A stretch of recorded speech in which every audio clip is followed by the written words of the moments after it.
First of all, I'd like to thank Dr. Partha Biswas and Dr. KP Kudlu sir for giving me this opportunity. Not coming over there. Okay. So why do this all intraoperative flap complication needs to happen? You need to have this basic idea. So in most of the cases, is it basically due to the inadequate or poor exposure and the inadequate suction. So what are the reasons for the inadequate or the poor exposure? Suppose the patient is having a deep orbit, small eye, narrow palpebral fissure, there is a drape which comes into the place. It causes difficulty in various stages of the LASIK procedure. Many of the time there was one patient, hyperopic patient, it was so small the eyeball, I had to perform the lateral canthotomy. So I think that is the worst I have ever faced. What about the inadequate suction? We all know how can we identify there is a good suction.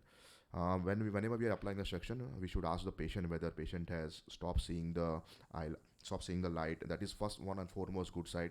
Then also I just slightly lift my motor and see my ring and see whether the suction is properly applied. And third way is to look on the microkeratome unit itself, where it is going to show what is the exact correct pressure. So suppose the suction is not there properly, then what can happen?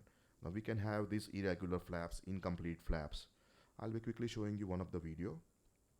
Here I'm trying to make a flap with the Moria M2 microkeratome. I'm trying to make a 100 micron flap. I have marked the cornea. These were my early days. Nowadays we don't mark the corneas at all. And just see what happens. Okay, so just to go here, I've applied the suction. Suction looks quite good. Just keep a close eye over here. What happens? This is the meniscus place we're trying to run. Oops, I think there is a suction loss over here. You can see over here. All right. So there is no way this flap is completed.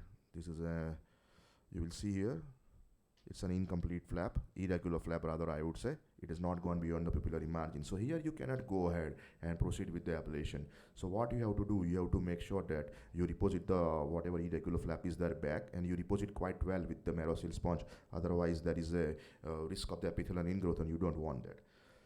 Similar thing that like Dr. Anand mentioned, that it can happen even with the femtosecond LASIK. This is the initial days when we had the intra laser, and you can see there is already suction loss, only half of the flap is made. But this is the beauty of the femtosecond lasers, where we can always resume from the same plane using the same parameters and with the same depth only. So here we just redocked it. As you can see, these are the previous air bubbles, but they do not interfere with the final outcome. So we have again redocked it with the same settings and the same parameters. And you'll be quite amazed to see when we are lifting this flap, is absolutely smooth, crystalline stromal surface, so there is no problem. Okay, another video. These were the early days of the another keratome. And you can see this, but the motor is not going ahead over it. It has stuck over here. No matter how hard I am trying, motor is not going ahead. And now at this stage, I know that I am in a big trouble. I am not going to have a full flap. Just see, here I'm even trying to do it manually, but it's just doesn't going through. And just see over here how it is. This is an incomplete flap just beyond the pupillary margin. So here you cannot go ahead and perform the ablation. You just have to abort the procedure. So how you go ahead? Suppose you have these incomplete flaps. Suppose you have a sufficient area for the ablation. It is beyond the pupillary margin, 1 or 2 mm. Then you can reduce the optical zone from 6.5 to either 6.25 or 6 millimeter and proceed with the ablation. But suppose you end up in a situation like this, you cannot go ahead. You have to deposit the flap back. You just wait for the eyes to become quiet. You wait for around 3 months, and after that you can have the flap recut, or you can always perform the surface ablation. Okay, this is what we did. This is another video. How do we you can see over here, this is the old flap margins. You can see this is the old flap, and this is an irregular flap. Here you can see this slight scarring is there. So here what we did, we tried to make a flap which is compared to the other one, deeper one. So initially we had tried to make the 100 micron flap. So now the trick is to make a deeper flap. So here I am making a flap with the 130 microns, and the trick is to make a slightly smaller flap. And just see, you will be amazed to see how easily it is being made. Many of the times what I've seen for the retreatment, these meniscus flaps perform well compared to the SBKs. Now we have shifted completely to the SBK planar flaps. And here you'll be able to see, this is absolutely fine. There is nothing you can see for the previous ones. Absolutely smooth surface. Another thing, you can even make a small flap using the femtosecond laser platform as well. So here we are trying to make a femtosecond. Here you can see this is the old flap margin, which is incomplete flap. Here we have made a flap which is slightly smaller and 0.5 millimeter inside. And just see, absolutely fine and smooth. The only dreaded complication I personally fear is the buttonhole. It happens when the blade travels more superficially than intended and enter into the epithelial boundary complex, and it can be either a partial thickness or the full thickness. So, what are the causes you need to understand for this buttonhole? Because the prevention is the best cure for this type of complication. So, the basic causes are if you have an inadequate suction, you have selected the incorrect ring size. The most common which we all do is you should not reuse the blade, and suppose there is a poor quality of the blade is there. If you are using the excessive use of the anesthetic eye drops like paracaine, you are going to have end up with the loose epithelium and all. This is the most common factor. And anatomical causes include the very steep corneas and irregular astigmatism. So as I told you, prevention is the best way to go forward. So as I told, please do not use the excessive anesthetic eye drops. So whenever I take my patient to the OR, suppose I am to operate right eye, I only put the anesthetic drops in the right eye. When I'm operating for the left eye, or at the time only I put it. So do not put it before, and that's my take-home message. Just like Dr. Anand mentioned, that you can also have the buttonhole in case of femtosecond LASIK, which is known as the vertical gas breakthrough. And just observe over here. Everything looks perfect over here. We have applied the suction, and just see what will happen when we are about to complete the procedure. Just keep a close eye over this area.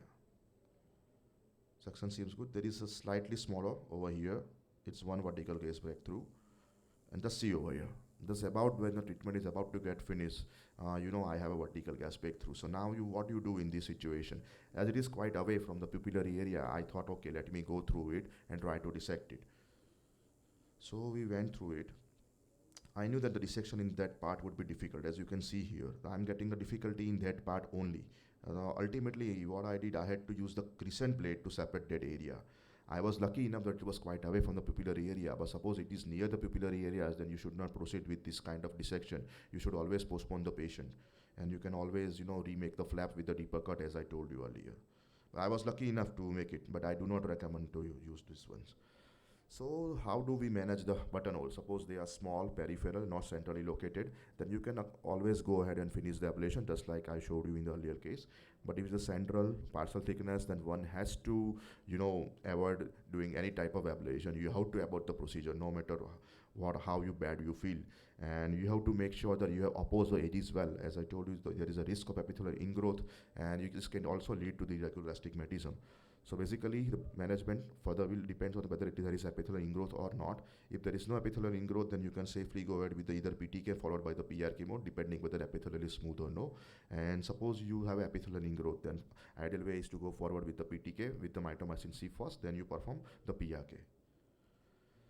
Another complication which I would like to talk about is the free cap, which happens when you have a large and flat cornea and you have selected the wrong side of a suction ring. How do you prevent it? So you do mark these corneas, and you keep in mind when you're operating this patient that this can happen. So just be careful and select the larger ring. So these are the various available marker. This is how we do it. So suppose you have those free flaps, you can always realign them. And this is a nomogram which we currently use for those. Suppose you have a patient who has a steep cornea 46, then I would advise you to use the ring +3 with the SWAP 7.5 instead of +2 and 8. So just quickly have a look at this video. So here again you can see I have selected the ring of +2, but here I have selected the wrong ring. Ideally it should have been +1 with the stop 7.5. Just see what happens.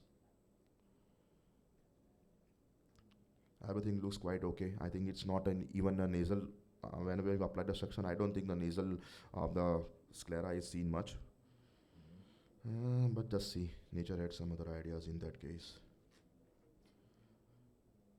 Keep a close eye over here. You can see the flap is over here only, and it's a 360-degree cut free flap.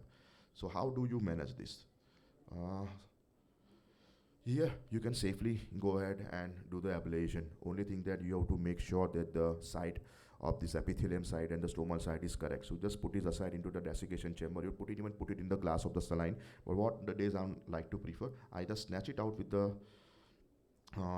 forceps and put it aside over here only. Then once I finish the ablation, I carefully snatch it out and put it again back. Suppose even if you don't mark the cornea, you will have some few notches where you will be able to okay, whether this is a correct size or no. And suppose you don't know which side is the epithelium side or which side is the stromal side, then I advise you to slightly scratch on the particular side. Suppose it's an epithelium side, you'll be able to scratch it easily. That is how you can identify whether it's a epithelial side or the stromal side.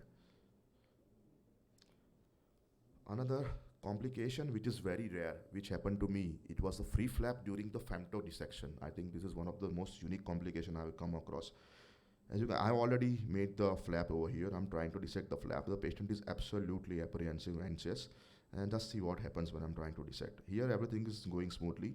I think it's going to be a very well dissect. But now, suddenly, patient started moving the eyes. And while I'm trying to tell him, instrument is one in my one hand, I'm trying to control it. But there's a sudden snatchy movement of the patient. Just see over here. And what happens? My hinge suddenly becomes free. I had just look at over here. So nowadays, what to do?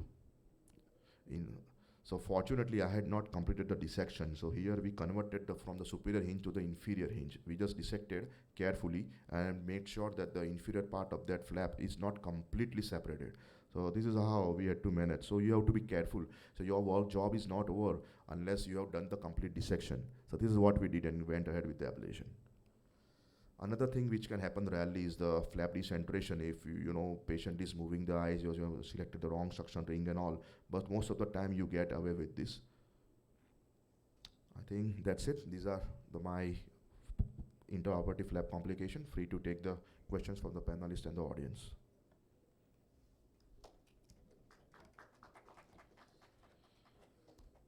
Yeah.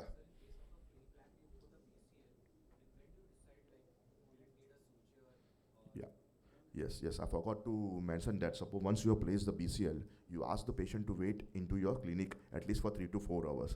And you make sure that everything is perfect day and night. Once 3 to 4 hours have passed, I've hardly seen these flaps are not getting displaced. I've had so far around 10 to 12 free flaps so far, and none of them has required a suture. But of course, suppose on the next day you should see that the patient has again displaced the flap, then at that moment you have to decide that you have to take a suture just to be on the safer side. But usually 99% of the time it won't be required. And suppose you have a lost flap, then what will you do? I was able to see the flap, but suppose you have a lost flap, then your views? Yes. Correct.